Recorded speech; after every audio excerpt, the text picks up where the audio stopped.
지난 시간에는 우리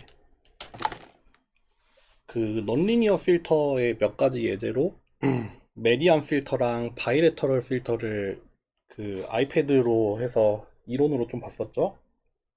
그리고 그거 끝나고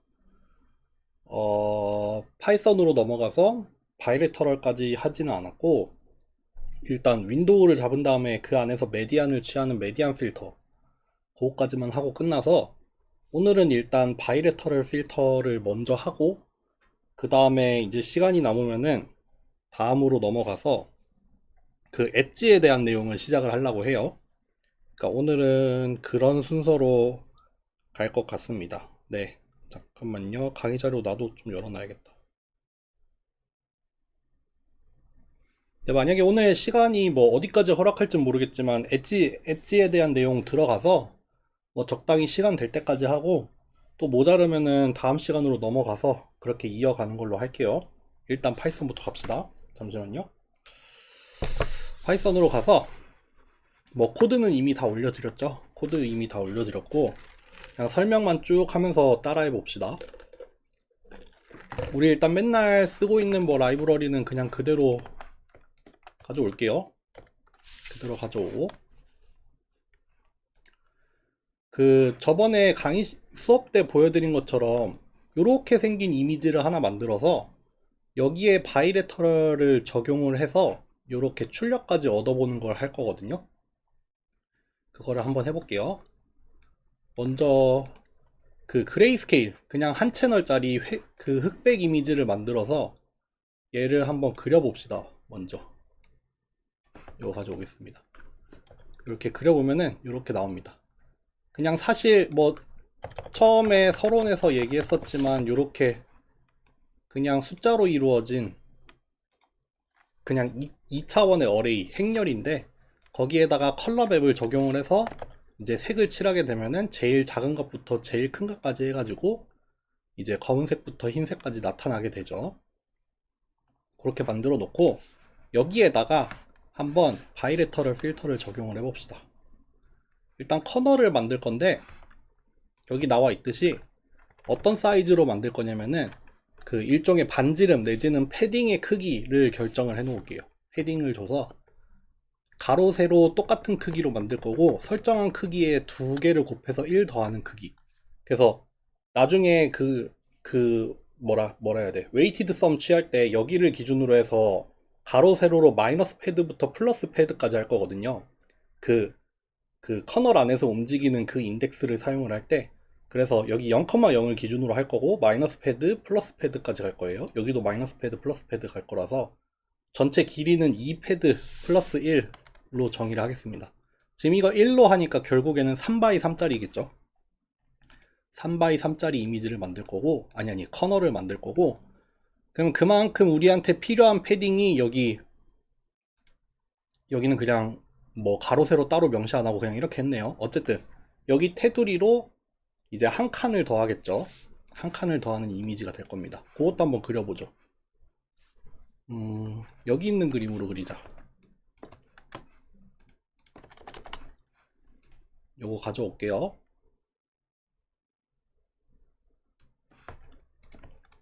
마찬가지로 엑시스 커놓고 이렇게 한번 그려볼게요.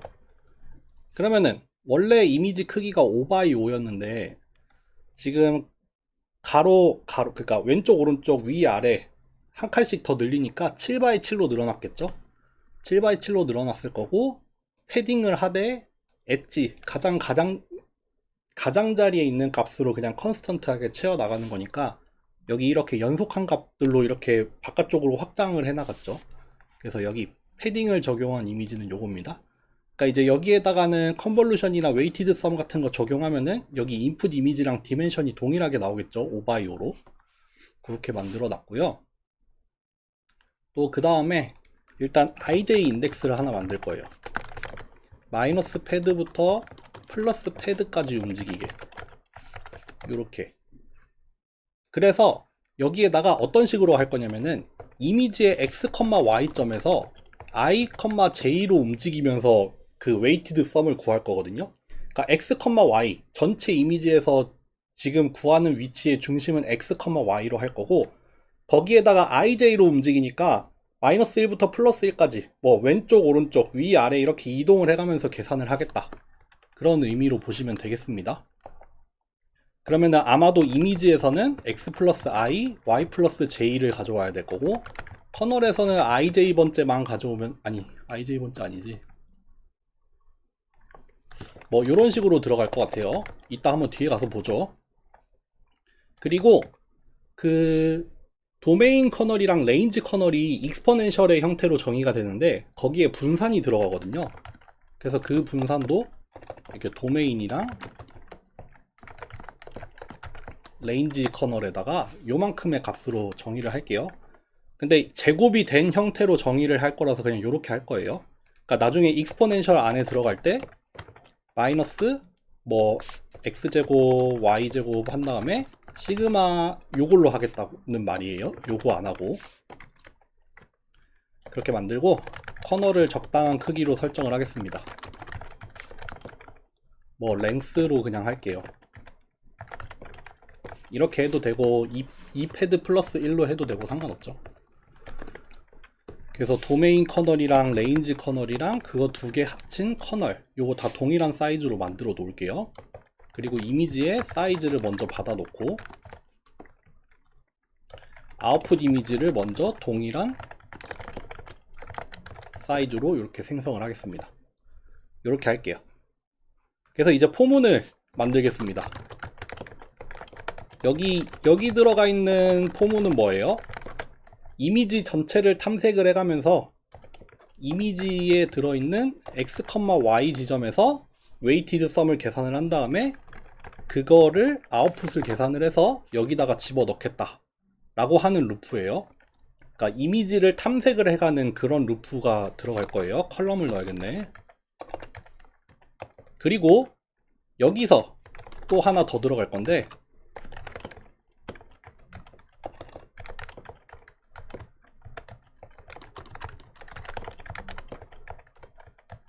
이제 그 정해진 위치 x, y에서 웨이티드 썸을 구해야 되잖아요. 그 웨이티드 썸 구하는 거 그냥 여기서는 뭐 굳이 이렇게 왜 했을까 내가? 이거 뭐 루프로 짜도 되고 아니면은 그 뭐야 저번에 보여드린 것처럼 뭐 넘파이에 있는 썸을 이용을 해도 되고 상관없어요. 근데 제 생각에 이거 그냥 좀 더 이해하기 편하게 해보려고 일단 포문으로 저는 대체를 했던 것 같아요. 계산을 해볼게요. 여기 i, j번째 넣어야 될 게 있어요. 아이고. 도메인 커널은 오로지 그 공간적인 정보에만 그 공간적인 위치에만 그 영향을 받는 그런 커널이잖아요. 그러니까 이게 어떻게 생겼었냐면은 i랑 j를 요걸로 나눈 형태에다가 익스포넨셜을 취하면 되는 거였어요. 여기 지금 ij 아까 마이너스 패드부터 플러스 패드까지 넣어놨고 요거였죠. 요거 그거에 i번째 거 j번째 거를 가지고 오는 거니까 요렇게 쓸게요. 그러니까 상대적인 위치죠.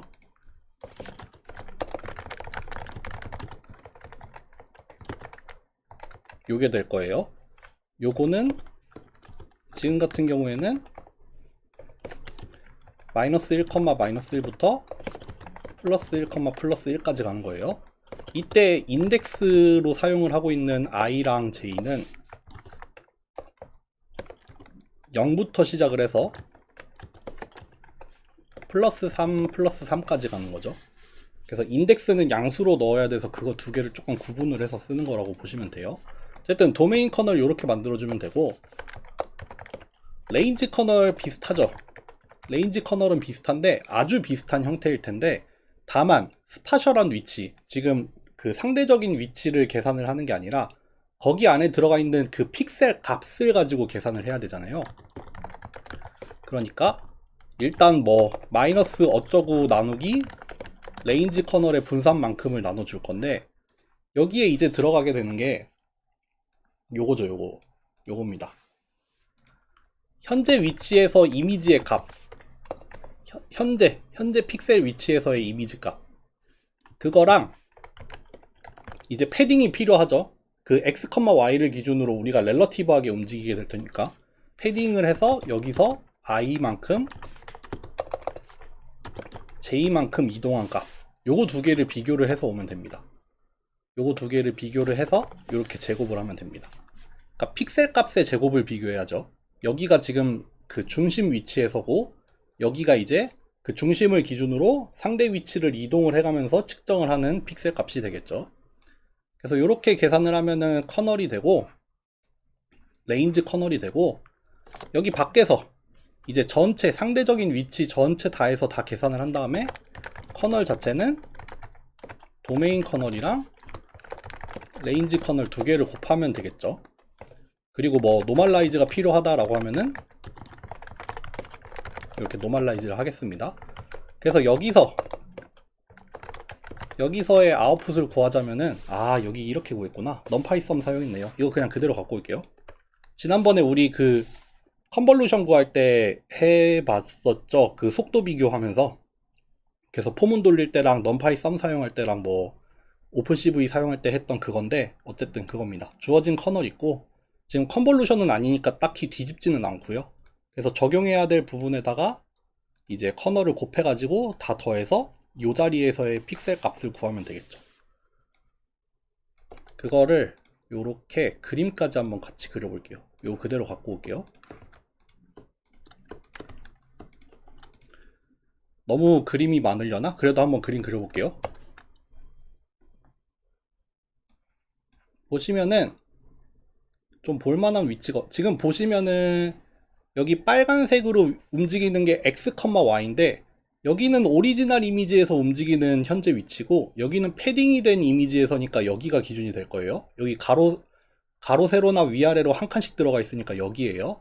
여기를 기준으로 어차피 도메인 커널은 다 똑같을 거예요. 도메인 커널은 어디서 구하나 다 똑같아요.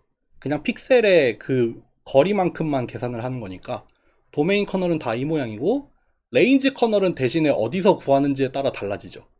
지금 여기 같은 경우에는 여기 빨간 점을 기준으로 3x3을 본 다음에 여기 이 빨간 위치에서 픽셀 값이랑 나머지 8개 위치에서의 픽셀 값을 비교를 해서 비슷하면 큰 값, 비슷하면 흰색, 안 비슷하면 검은색이 나왔겠죠. 그래서 요거 두 개를 이제 곱해서 얘를 만들겠죠. 두 개를 곱할 겁니다. 그리고 아웃풋 이미지까지 한번 그려볼 걸 그랬나? 아웃풋 이미지도 한번 그려볼게요. 그럼 아웃풋 이미지는 포문이 돌아가면서 한 칸 한 칸 채워지겠죠. 그러니까 일단 여기 한 칸 구한 거예요. 여기 이미지 여기 위치에서 요거 다 해가지고 여기 한 칸 구한 거죠. 이제 이거 뭔가 잘못된 것 같죠? 왜 여기가 채워졌을까?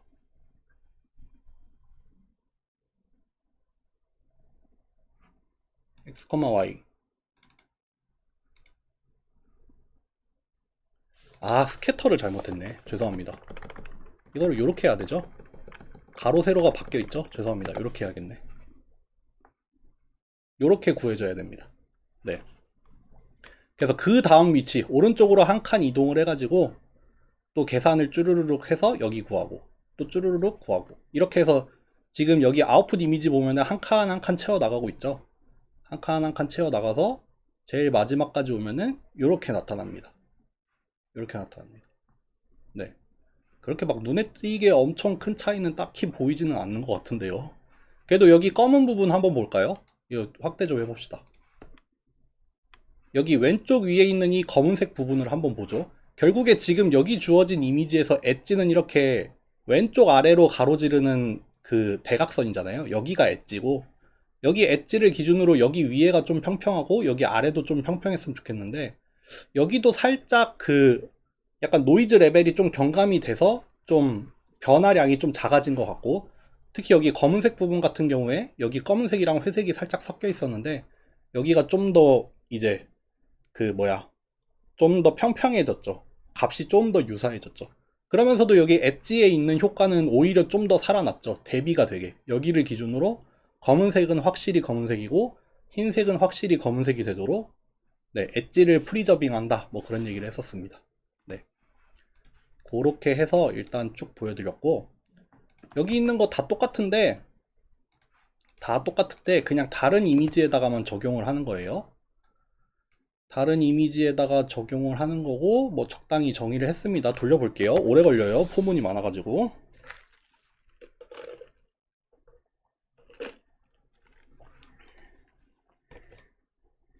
좀만 기다립시다.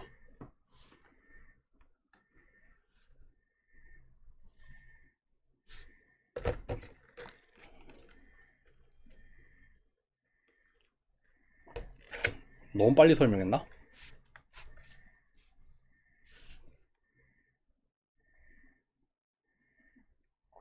지금 같은 경우에 딱 하나 달라지네요. 채널이 여러 개가 돼서 이제 컬러 채널 3개에 대해서 따로 구하는 게 좀 추가가 돼서 포문이 하나 더 늘었네요. 그거 빼고는 뭐 없습니다. 여기도 좀 더 효율적으로 개선할 수 있는 방법이 있겠죠? 그거를 과제로 내볼까 싶기도 하고. 아, 오래 걸리네.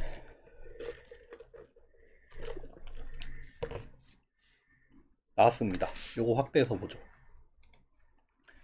그때 저번 시간에 메디안 필터 했던 것처럼 화이트 노이즈를 어거지로 섞었어요. 그래서 이미지가 자글자글하게 변했죠. 그런데 여기서 이제 평평한 부분, 값이 비슷한 부분은 좀 뭉뚱그려서 좀 약간의 에버리지를 취하는 것처럼 해서 노이즈를 경감을 시키고, 그러면서도 값이 달라지는 부분, 뭐 색이 달라지는 부분이 되겠죠.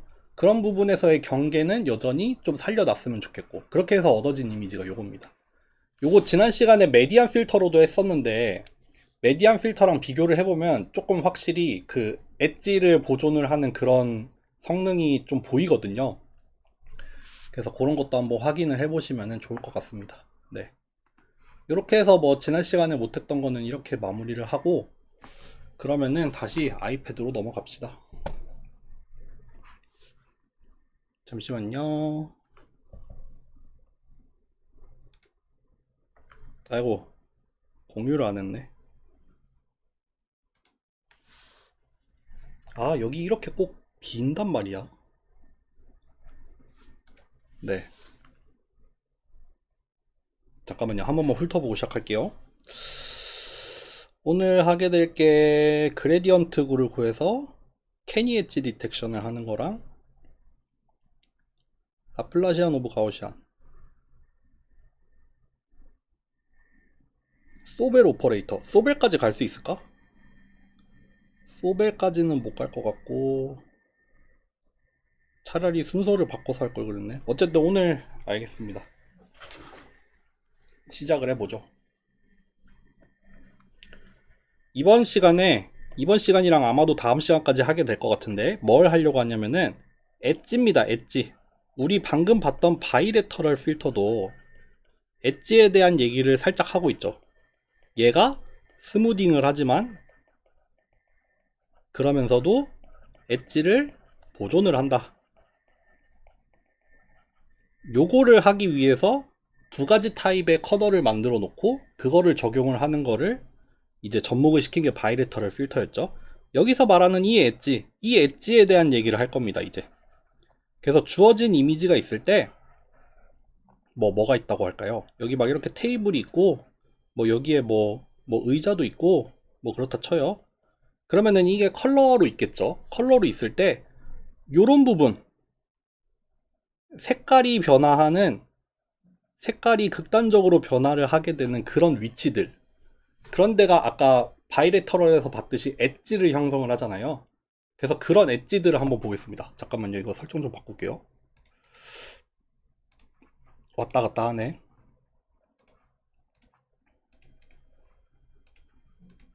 됐습니다. 설정 바꿨습니다. 됐다. 괜찮다.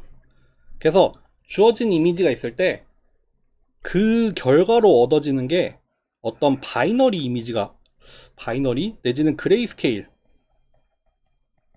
또는 바이너리 이미지가 주어질 거예요.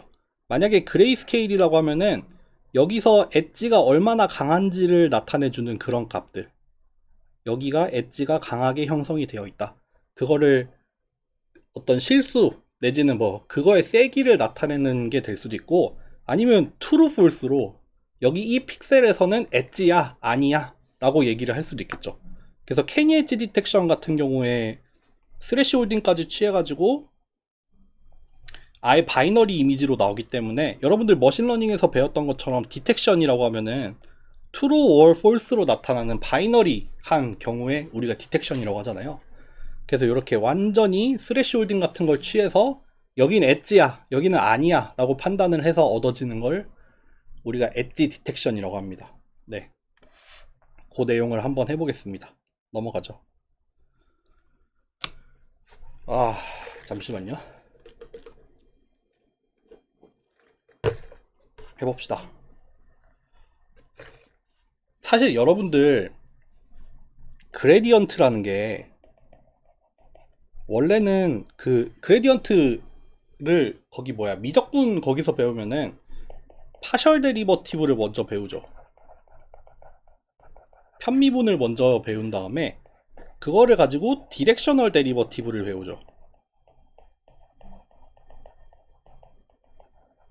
이게 스칼라에서 스칼라로 가는 함수는 그냥 입력이랑 출력이 둘 다 스칼라니까 그냥 그거에 대해서 미분을 하면 되는데, 파셜 데리버티브, 편미분이 나오는 이유는 이제 입력 변수가 여러 개가 되니까 그거 각각에 대해서 미분을 해야 할 필요가 있어서 편미분이 나오죠. 그리고 그것들에 대해서 각각에 대해서 편미분이 되다 보니까 특정한 방향으로, 결국 인풋이라는 게 벡터 스페이스가 되다 보니까 인풋이라는 게 그냥 한 방향이 아니에요. 이게 스칼라였으면 한 방향이죠. 이게 그냥 수평선이 됐을 텐데 스칼라가 아니라 벡터기 때문에 우리가 움직일 수 있는 방향이 여러 개가 있고, 어떤 방향으로 움직이느냐에 따라서 주어진 함수가 달라지는 그 양상이 달라지죠. 그 변화량이 달라지기 때문에 기울기를 구하긴 구하는데 어떤 특정 방향으로의 기울기를 구하고 싶어지는 거잖아요. 그래서 구하는 게 디렉셔널 데리버티브. 그게 사실은 그레디언트라는 벡터를 이용을 했을 때 표현이 잘 되니까, 그래서 그레디언트 벡터를 구하게 되고, 그게 사실은 변화가 가장 큰 변화를 유도를 하는 방향이다, 그렇게 결론이 나오죠, 간단하게 요약을 하면은. 그래서 사실 이번에 엣지 디텍션을 하게 되면은 결국 이미지라는 거는 이렇게 2디멘션으로 주어진 어레이고, 우리가 어느 방향으로 움직이는지에 따라서 그 변화량이 달라진단 말이에요. 이거를 뭐 가로 방향으로 미분할 수도 있고 세로 방향으로 미분할 수도 있고 우리가 원하는 방향으로도 움직일 수 있을 거란 말이에요. 그렇게 움직일 때의 이미지의 변화량을 보겠죠. 당연히 엣지라는 걸 찾기 위해서는 결국에 미분의 개념이 들어갈 수밖에 없는데, 그런 변화량을 찾으려고 하는 거라고 보시면 되겠습니다. 네, 그렇게 간단하게 요약을 하고 출발을 해보죠. 먼저 일종의 파셜 데리버티브를 생각을 해봅시다. 이미지를 가로로 또는 세로로 미분을 하는 걸 먼저 생각해 볼게요. 물론 엣지라는 게 항상 수평하게 나타나는 건 아니에요. 어떤 이렇게 비스듬하게 형성이 된 엣지도 당연히 있겠지만, 그거를 하려면 어차피 가로 세로로 미분한 다음에 그거를 가지고 이제 방향에 대한 얘기를 해야 될 필요가 있을 겁니다.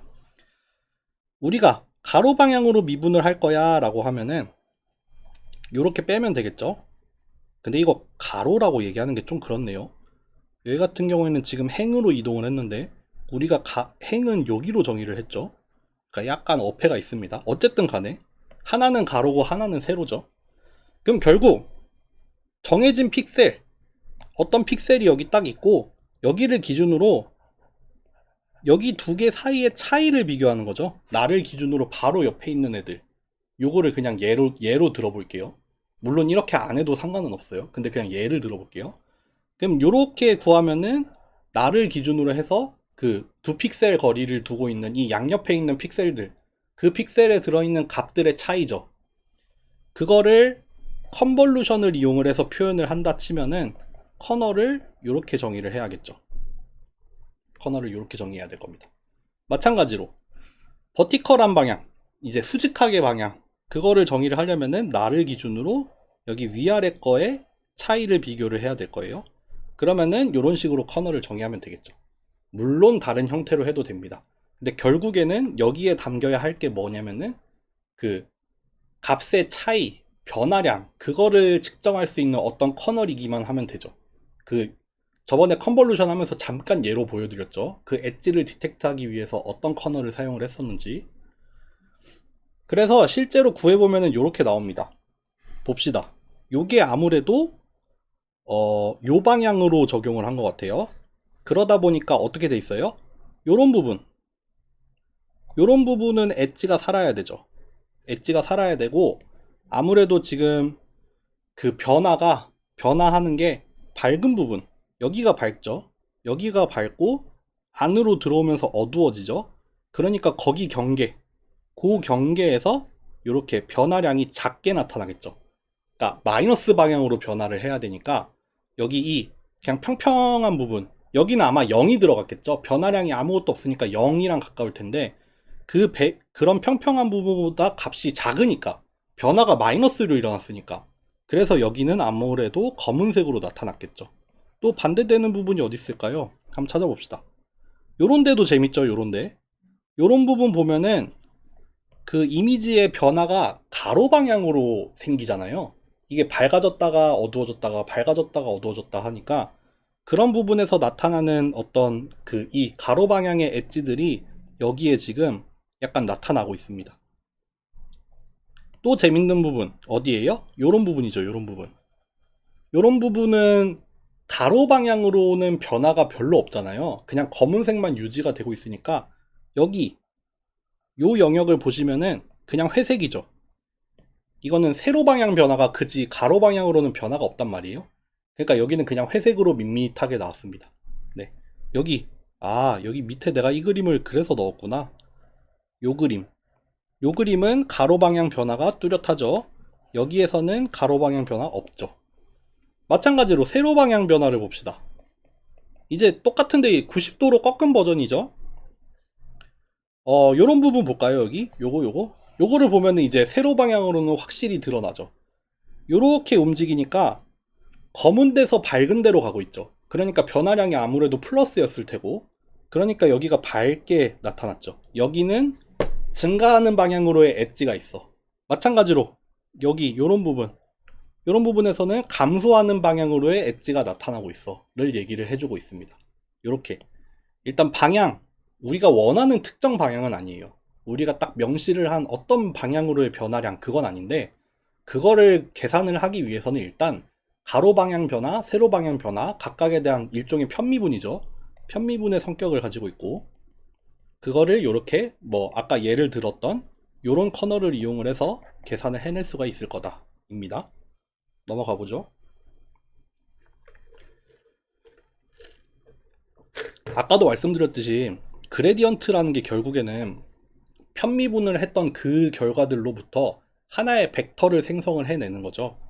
하나의 벡터를 생성을 해내서 이제 요 방향, 뭐 가로에 대해서 미분했던 거, 세로에 대해서 미분했던 거, 그거 두 개를 가지고 벡터를 하나 만들면은, 그렇게 만들어진 이 벡터, 그레디언트 벡터라고 하죠.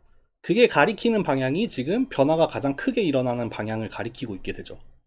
그리고 이것도 역시 벡터다 보니까 그거의 랭스, 그 벡터의 길이 내지는 매그니튜드, 뭐 내지는 투놈을 구할 수 있을 거고, 그게 가리키는 방향도 구할 수 있겠죠. 결국 뭐 주어진 이미지가 있을 때 특정 위치에서 요 방향으로 미분을 해서 결론적으로 얻어지는 그레디언트 벡터가 하나 있을 거예요. 요 벡터가 가리키는 게 뭐냐면은 지금 이미지가 요쪽 방향으로 가장 크게 변화를 해 나가고 있다는 방향이 되고, 그 벡터가 뭐 얼마나 크냐 얼마나 작냐를 가지고 지금 변화가 얼마나 크게 나타나냐 작게 나타나냐 그런 것도 알 수 있고, 변화가 일어나는 방향은 어디냐 그런 것도 알 수 있겠죠. 네. 결국에는 여기 안에 들어 있습니다. 그레디언트라는 벡터 안에 다 들어 있어서 변화의 크기, 결국 벡터의 크기죠. 변화의 크기는 벡터의 크기로 나타날 거고, 변화의 방향, 이거는 뭐 그냥 탄젠트 인버스, 악탄젠트 쓰면은 그냥 몇 도에서 나타나는지는 자연스럽게 알 수 있죠. 그렇게 해서 우리가 처음으로 배우게 되는 캐니 엣지 디텍션이라는, 이제 좀 슬슬 이름이 등장하기 시작하죠. 유명하다기보다는 엣지 디텍션 배우면은 그냥 제일 먼저 배우는 엣지 디텍터 중에 하나가 캐니 엣지 디텍션이죠. 어지간한 그 컴퓨터 이미지 라이브러리에 다 들어있는 엣지 디텍터입니다. 이거는 어떻게 구하냐? 간단합니다. 이미지에 일단 가우시안 블러로 한번 노이즈 스무딩을 한번 해주고, 스무딩은 뭐 해도 되고 안 해도 되겠지만 미분이라는 게 이런 변화에 민감하다 보니까 노이즈가 있게 되면 그거에 영향을 받겠죠. 그러니까 한 번 정도는 스무딩을 해주면 좋을 수도 있어요. 그러니까 보통 스무딩을 한번 해요. 그 다음에 뭘 구한다? 이미지 전체 위치, 픽셀 하나하나의 위치에서 가로 세로 방향으로 미분한 다음에 그거를 가지고 그레디언트 벡터를 구해서, 얘를 구해서 그 자리에서의 매그니튜드 내지는 랭스까지 구해요. 네. 그 뒤에 그림에서 더 자세하게 보여드릴게요. 현재 픽셀 위치에서의 그레디언트, 그거의 랭스 구합니다. 사실 변화의 크기니까 우리는 어떤 방향으로 변하는지는 사실 관심 없어요. 여기서는 케니 엣지 디텍터에서는 어느 방향으로 변하는지는 관심 없고 변화의 크기가 어떻게 나타나는지에 관심이 있거든요. 그러니까 매그니튜드만 취합니다. 그리고 그 값에 스레시홀드를 해서 그 결과로 바이너리를 얻겠죠. 트루 폴스로만 이루어진, 검은색 아니면 흰색으로만 이루어진 바이너리 이미지가 최종적으로 나오게 됩니다. 요게 그냥 우리가 널리 알려져 있는 케니 엣지 디텍터다 라고 보시면 됩니다. 실제로 한번 보죠. 요렇게 생겼습니다. 요렇게 생겼어요. 지금 여기에는 일단 이미지를 그렸고요. 흑백 이미지를 그렸고, 그 전체 픽셀에서의 그레디언트를 구해서 그레디언트를 시각화한 거예요. 그레디언트 벡터 자체를 시각화했어요. 그러니까 지금 여기 이미지가 있으면은 이렇게 막 격자로 쪼개져 있잖아요. 여기에서의 그레디언트, 여기서의 그레디언트, 여기서 이렇게 픽셀 한 칸 한 칸에서 그레디언트가 하나씩 나와요. 픽셀 하나에서 그레디언트가 하나 나와요. 벡터가 하나 나와요. 2차원 벡터. 그거를 그 자리에다가 화살표로 다 그려놓은 거예요. 그러니까 지금 엄청 화살표가 되게 작아요. 스케일을 맞춰서 그렸거든요. 그러니까 작은 화살표들이 막 그려져 있어요. 근데 보시면은 지금 뭐 옆으로 확대한 데에서 다시 보겠지만 이렇게 밋밋한 영역에서는 화살표, 벡터가 그렇게 크지 않아요. 변화량이 크지 않으니까 화살표가 조그맣게 그려졌습니다. 근데 반대로 이렇게 경계 부분, 요런 부분들에서는 그레디언트가 크게 나타나니까 화살표가 커져요. 그래서 지금 약간 뭐라 해야 돼? 수염처럼 지금 화살표가 보이잖아요. 그게 지금 여기에 그려진 그림이라고 보시면 돼요. 그거를 조금 확대를 했습니다. 어느 부분인지 모르겠다. 뭐 요런 부분인 것 같아요. 지금 그 무늬가 이렇게 90도로 꺾이고 있죠. 일부러 요 부분 보여드린 거예요. 여기 보면은 요 영역을 한번 볼까요? 요 영역을 보면은 결국 그레디언트가 가리키는 방향은 증가하는 방향이에요. 이 값이 커져 나가는 방향. 결국에는 밝아지는 방향이죠. 그러니까 어두워지는 방향은 반대 방향이고 내가 가리키는 방향은 제일 밝아지는 방향. 제일 가파르게 밝아지는 방향을 가리키고 있어요. 그러니까 여기서 보면은 전반적으로 여기 바깥쪽 부분이 어둡죠. 요 부분이 어둡죠. 그리고 요 부분으로 갈수록 밝아지죠. 그러니까 우리의 그레디언트는 다 이쪽을 향하고 있죠. 이 경계에서 이 그레디언트가 이렇게 형성이 되고 있죠. 저기 밝은 부분을 이렇게 둘러가면서 가리키고 있어요. 뭐 마찬가지로 지우지 말까요? 요런 부분에서는 화살표가 작죠. 뭐 변화가 없진 않으니까 살짝살짝 있긴 한데 여기랑 비교를 했을 때 화살표의 크기가 작아요. 그레디언트 벡터가 작습니다. 변화량이 작으니까요. 여기는 그냥 흰색으로 비슷한 값들이 있을 테니까 여기에서는 화살표가 작아집니다. 마찬가지로 여기 검은 영역에서도 보이지는 않지만 여기서는 좀 작을 거고요. 여기서 다시 저쪽 밝은 방향을 가리키는 벡터들이 여기서 나타나고 있고 또 여기서 다시 그냥 밋밋한 값들이 나오고 있는 거죠. 그거를 이렇게 우리가 벡터 필드라고 하죠. 벡터에서 벡터로 가는 그 2차원에서 2차원으로 가는 함수를 여기 필드로 그려놨습니다. 거기에다가 이미지를 겹쳐서 실제로 그레디언트가 어떻게 형성이 됐는지를 보고 있는 거예요. 너무 빠른가 말이 지금? 결국에는 이렇게 그레디언트를 구한 다음에 이 그레디언트의 랭스를 구해서 그 특정한 문턱값보다 큰 경우 그거를 우리가 엣지로 판단을 하겠다 이거죠. 그러니까 여기 주어진 이 화살표들 중에서 화살표의 크기가 클 때, 어떤 특정 값보다 클 때, 그때를 우리가 엣지로 판단하겠다. 지금 현재 픽셀 위치를 엣지로 판단을 내리겠다 라고 하는 게 이제 스래시 홀딩이 되겠죠. 그래서 스래시 홀딩을 취하면 이렇게 나온다. 네, 여기까지는 그레이 스케일이에요. 이게 뭐냐면은 그 그레디언트에 랭스를 그린 거예요. 그러니까 그 위치에서 화살표의 길이를 검은색부터 흰색까지 나타낸 거예요. 그러니까 여기에서 그레디언트가 크면 클수록 지금 흰색으로 나타난 거고, 그레디언트 벡터가 작을수록 검은색으로 나타난 거예요. 여기서 이제 스래시 홀딩까지 해서 스래시 홀드 바이너리로 이제 변환을 한 거죠. 여기 중에서 특정한 값을 기준으로 그거보다 크면 뭐 true, 그거보다 작으면 false라고 하면은 이렇게 바이너리입니다. 이제 0 아니면 1이에요. 아주 검었거나 아주 밝거나. 그렇게 변환을 해서 얻어진 엣지 디텍트된 결과죠. 그래서 주어진 여기 이미지부터 시작을 해서 아까처럼 그레디언트를 각각에서 구하고, 그 다음에 랭스를 구하고, 거기에서 스래시 홀딩을 해서 결국 최종 결과물은 이게 되겠죠. 그래서 여기에서 true라고 되어 있는 부분, 하얗게 되어 있는 부분이 엣지죠, 엣지. 우리가 예상하는 결과처럼 나왔죠. 얼룩무늬 따라서 딱딱딱 엣지가 드러나고 있고, 또 이제 뭐 전체적인 경계에서도 엣지가 딱딱 나타나고 있으니까 요게 캐니 엣지 디텍터라고 보시면 됩니다. 요것도 다음에, 요거는 오늘 준비 안 해왔거든요.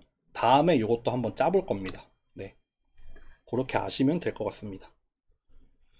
조금만 쉬었다 합시다. 오늘은 카드 들고 나가야지. 오늘 18분 들어왔네요. 요새 좀 적더니 오늘은 거의 제법 다 들어오셨네. 오늘 남은 거는 그 라플라시안이라는 걸 사용하는 거 하나랑, 그리고 소벨이라는 필터 하나예요. 그래서 그거 2개까지 뭐 시간 되면은 다 보고 끝냅시다. 가봅시다. 두 번째는 뭐냐면은 우리가 줄여서 말하기로는 LOG라고 해요.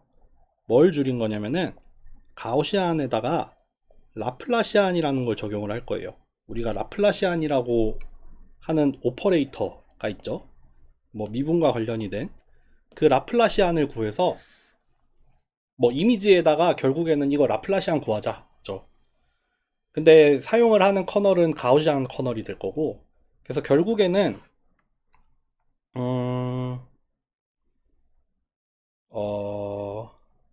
뭐를 설명을 할까?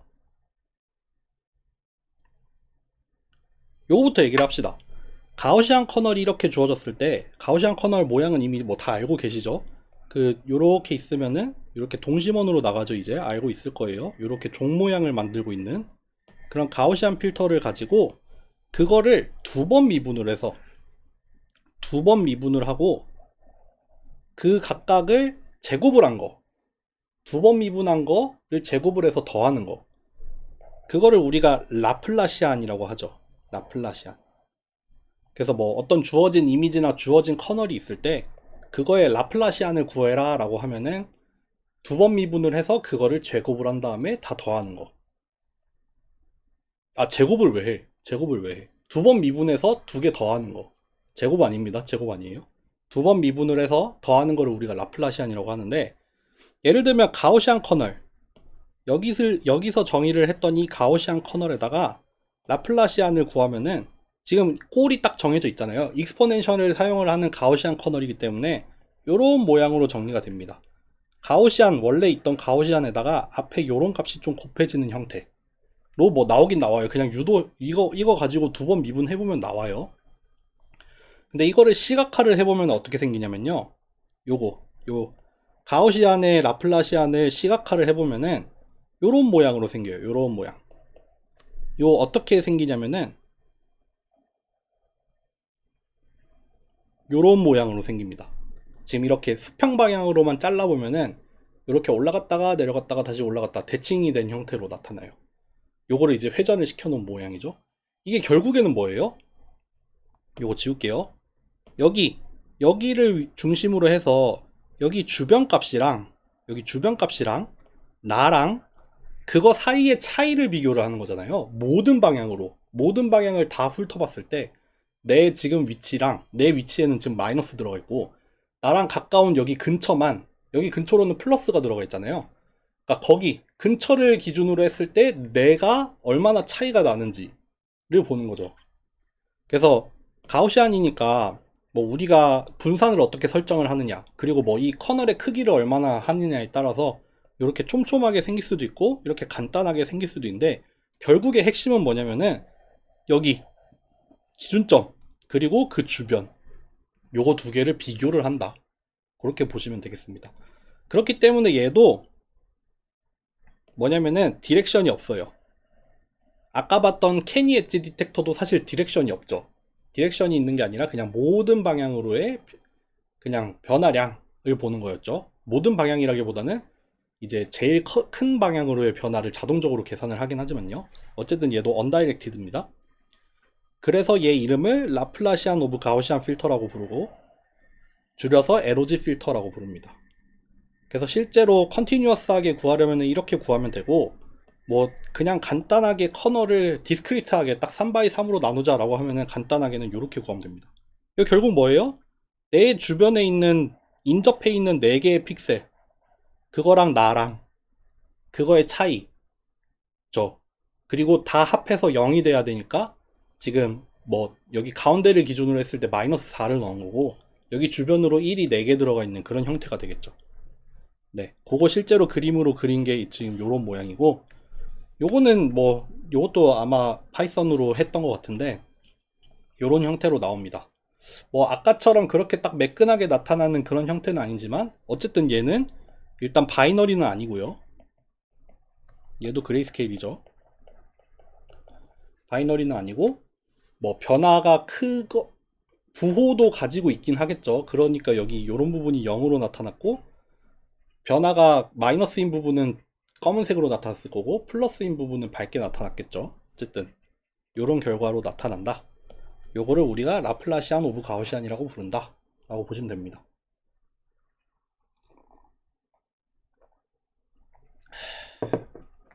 또 넘어가 보죠. 오늘 말이 너무 빠른 것 같은데? 엣지 디텍터를 이렇게 빠른 속도로, 지금 오늘 아까 앞에 바이레터럴도 하고 넘어왔는데 상당히 빠른 속도로 가고 있죠 지금. 네, 어쨌든 얘기해 보겠습니다. 마지막으로 소벨 필터인데, 우리가 그레디언트라고 하면은 이미지 같은 경우에는 얘를 가로랑 세로로 미분을 해서 그거를 벡터로 만든 거잖아요. 근데 그레디언트는 그레디언트인데 우리가 원하는 방향으로 구하는 그레디언트가 있어요. 얘를 우리가 디렉셔널 데리버티브라고 부르죠. 이건 정확히 어떻게 나오냐면은 우리가 구하고 싶은 방향, 우리가 기울기를 구하고 싶은 방향이랑 우리의 그레디언트랑 요것도 벡터고 요것도 벡터잖아요. 요거 두 개를 이너 프로덕트를 취하면은 내지는 요런 모양으로 나오겠죠. 그레디언트, 여기서 구한 그레디언트 벡터랑 우리가 원하는 방향 두 개를 이너 프로덕트 취하는 거, 그거를 우리가 디렉셔널 데리버티브라고 부릅니다. 그럼 예를 들면 아까 그 말의 무늬를 보면은 이렇게 생겨가지고 여기가 어둡고 여기가 밝았잖아요. 그래서 그레디언트라는 게 요 방향을 이렇게 가리키고 있었죠. 여기서 우리가 원하는 방향, 우리가 원하는 어떤 방향, 우리가 원하는 기울기를 구하고 싶은 어떤 방향이 있어요. 그게 뭐 이쪽 방향이라고 합시다. 그러면 여기서 구한, 여기 지금 그레디언트 벡터 필드를 구했으니까 여기 각각의 위치에서 구한 이 그레디언트 벡터에다가 우리가 원하는, 우리가 기울기를 구하고 싶은 방향, 그 방향으로의 벡터, 유닛 벡터를 다 각각 이너 프로덕트를 취하는 거니까 결국에는 얘의 요 방향 성분이 나올 거고, 뭐 요만큼 나오겠죠. 또 얘가 가지고 있는 이 방향 성분 요만큼 나오겠죠. 얘가 가지고 있는 이 방향 성분 요만큼, 요만큼, 요만큼 점점 커질 거예요. 그러니까 결국 여기 나타나 있는 이 파란색 화살표들 대신에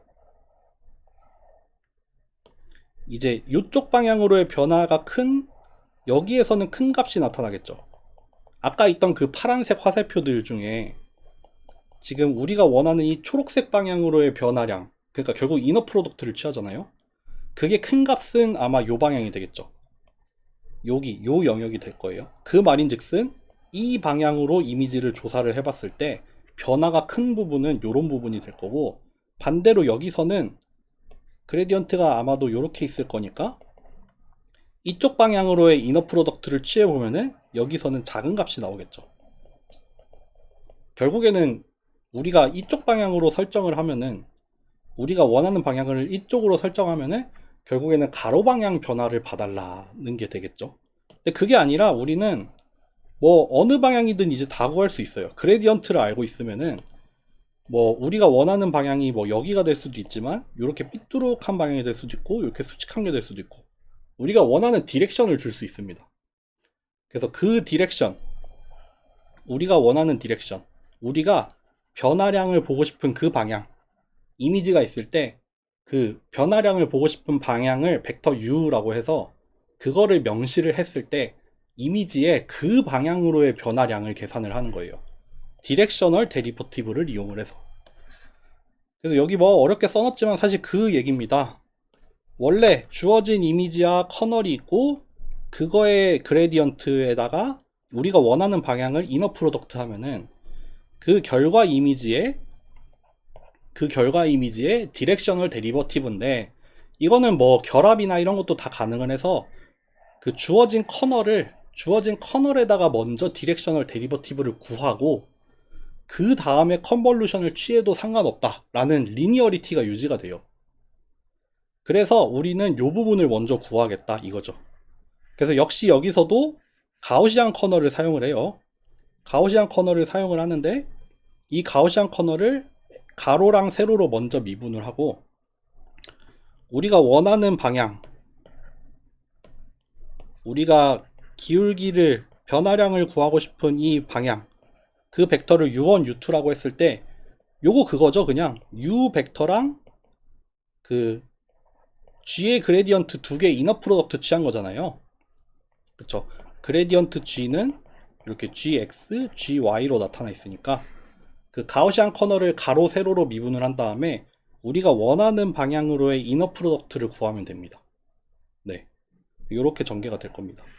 그래서 요거의 커널을 먼저 구해 놓고 그 커널, 이 특정 방향으로의 커널, 그거를 컨볼루션을 취해주면은 우리가 그 주어진 방향으로의 변화량을 알 수가 있고, 그거를 우리가 소벨 필터라고 부릅니다. 소벨 오퍼레이터.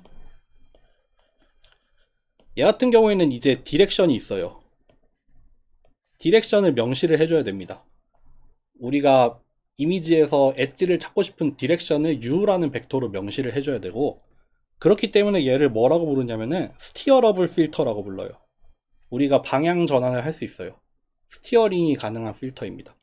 우리가 뭐 가로로 구할 거냐, 세로로 구할 거냐, 아니면은 뭐 막 비스듬한 방향으로 구할 거냐를 명시를 하면은 그 방향으로의 변화량만 딱 이제 얻어주는 거죠. 를 볼까요? 이거 다 전개를 하면 이렇게 된답니다. 주어진 가우시안 커널 각각을 x로 미분하고 y를 미분을 하면 이렇게 돼요. 그럼 x로 미분한 거에다가 u 벡터의 첫 번째 값, 또 y로 미분한 거에다가 u 벡터의 두 번째 값, 이렇게 넣어서 이너 프로덕트를 취하면은 결국 우리가 원하는 방향으로의 커널이 될 거고, 그거를 이제 컨볼루션을 취하게 되면은 이렇게 나옵니다. 이렇게 나와요. 여기 보여주는 게 GU예요. 그러니까 U1 더하기 U2 얘입니다. 얘. 그리고 아무래도 지금 그 제가 방향까지는 잘 모르겠네요. 그러니까 이쪽 방향으로 정의를 했기 때문에 저렇게 생긴 변화량으로 정의가 되는 거고, 약간 빼뚜룩한 거죠. 여기 밑에 써줬네. U가 1,0이래요. 여기가 X축, 여기가 Y축이니까 요 벡터죠. 우리가 원하는 방향을 저쪽으로 정의를 했을 때 그 커널의 모양이 이렇게 나타나고, 그 다음은 약간 요렇게 빼뚜룩한 것 같아요. 그리고 마지막으로 나온 거는 어떻게 되냐, 요렇게 마이너스 0.8, 0.4 정도니까 저쪽 방향을 가리키겠죠. 그러니까 우리가 방향을 명시함에 따라서 그 커널의 모양이 달라져요. 근데 어쨌든 그 뭐 이쪽 방향이라고 하면은 지금 요렇게 갔다가 이렇게 가는 거고, 요 방향이 돼도 결국 플러스 마이너스, 요 방향도 플러스 마이너스 이렇게 돼 있으니까 결국에는 변화량을 재는 거예요. 그러니까 값을 비교를 하는 거죠. 지금 현재 값이랑 다음 값이랑 그 차이를 비교를 하는 형태는 동일한데, 그냥 뭐 그거를 뭐 어느 방향으로 구하냐, 아니면은 전체 방향에 대해서 구하냐, 그런 거에 따라서 좀 달라지는 거죠. 어쨌든 그렇게 해서 여기에다가 이렇게 세로 방향으로 소벨 오퍼레이터를 적용을 하면은 아까 봤던 것처럼 그 세로 방향으로의 변화가 좀 그 뭐 더 또렷하게 나타나는, 그쪽 방향으로의 변화량을 주로 탐색을 하는 그런 오퍼레이터가 될 거고, 이렇게 요 방향으로 변화하고 있어요. 지금 이쪽으로 가는 변화량을 보고 있으니까 어디가 좀 또렷하냐면은 여기가 뚜렷합니다. 여기 지금 원하는 방향으로 딱 수직하게 되어 있잖아요. 그러니까 그쪽 방향으로의 변화가 크죠. 반대로 요런 데서는 밋밋해졌죠. 왜 그래요? 변화가 요 방향으로 일어나고 있으니까. 변화가 저쪽 방향으로는 안 일어나고 있으니까. 거기는 평평했죠. 반대로 여기서는 여기 위로 이렇게 지나가고 있는데, 아무래도 여기를 가로지르는 이런 줄무늬들, 그런 부분이 확실하게 나타나고, 여기 부분, 요런 부분, 요런 부분은 이쪽으로 변화를 해 나가도 변화가 없잖아요. 그러니까 여기가 밋밋하게 나타나는 거죠. 네. 그래서 요거를 우리가 소벨 오퍼레이터라고 부릅니다. 라고 맨날 쉬는 시간에 가져가도 쉬는 시간 지나면은 금방 끝나는 것 같죠. 오늘 왜 이렇게 빨리 끝났지? 저는 오늘 1시간 반은 예상하고 왔거든요. 말을 어지간히 빨리 했나? 근데 좀 비대면을 하면은 이게 여러분들의 그 리액션이나 지금 얼굴 표정 이런 거를 볼 수가 없어서 속도 조절이 좀 안 되거든요. 그래서 뭐 지난 시간부터 계속 저는 막 1시간 반은 준비를 해오는데 지금 이거 뭐 반응을 알 수가 없으니까 막 혼자 주절주절주절 다 얘기를 한단 말이에요. 오늘도 이거 1시간밖에 안 했네. 심지어 열 몇 페이지짜린데 이상합니다. 어쨌든 오늘 여기까지 하고, 그러면은 다음 시간에는 오늘 했던 거 이거 파이썬으로 다 해볼 거예요. 오늘 아까 바이레터럴 필터 했던 것처럼 그 케니 엣지 디텍터, 뭐 라플라시안 오브 가우시안, 네, 마이크 켜고 질문 하나 하셔도 돼요. 네.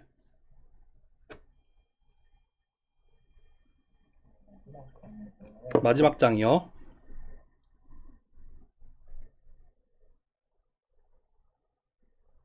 이 사진에서 이제 첫 번째 사진은 이제 위에서 밑으로 떨어지는 방향이고, 마지막 세 번째 사진은 밑에서 위로 올라가는 사진인데, 지금 필터의 이 색상을 보면은 약간 같다라고 생각이 되거든요. 그러니까 하얀색 부분하고 검은색 부분하고 있는 그 정방향, 역방향의 방향, 그 색상이 똑같다라고 생각이 되는데, 혹시 이게 왜 그런지 설명해 주실 수 있는지. 정방향, 역방향이랑 같다는 게 무슨 말이죠?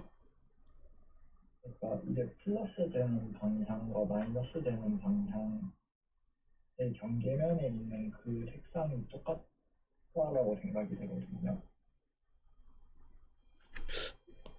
제가 보기로는 요런 영역을 예로 들면은 지금 이쪽으로 탐색을 해나가고 있으니까 여기가 지금 밝았다가 어두웠다가 하잖아요. 요렇게 지금 커널이 적용이 되고 있는데, 어, 예를 들면은 커널이 이렇게 적용이 되면은 여기가 플러스 여기가 마이너스니까 뭐 현재 위치에서는 큰 값이 나올 거고, 요게 살짝 이동을 해서 요렇게 지금 적용이 되면은 여기가 플러스 여기가 마이너스니까 마이너스가 나올 거예요. 그래서 지금 그 결과로 나타나는 게 제 생각에는 여기서는 흰색, 여기서는 검은색이 나오고 있는 것 같거든요. 그래서 요런 데 보시면은 좀 확대를 해볼게요. 요런 데 지금 요렇게 변해가고 있는데, 여기 밝은 부분이 제 생각에는 그, 그 밝은 색에서 어두운 걸로 변한 거, 그리고 여기 어둡게 나온 부분은 이제 까맸다가 하얘지는 부분이 되는 것 같아요. 이 설명을 원하시는 거 맞나요? 네, 맞습니다. 네. 그렇게 나온 것 같습니다, 저는. 네, 감사합니다. 질문 좋네요. 네. 여러분들 언제든 채팅이나 뭐 이렇게 질문하셔도 됩니다. 어쨌든 뭐 마무리하고 있었죠. 다음 시간에는 파이썬 해가지고 오늘 했던 케니 엣지 디텍터, 라플라시안, 소벨 오퍼레이터 요거 한번 다 볼 거고 또 이제 시간이 남으면은 그 다음 시간 거를 또 이어서 하겠습니다. 빨리 끝나네. 하여튼 그럼 오늘 여기까지 할게요. 감사합니다.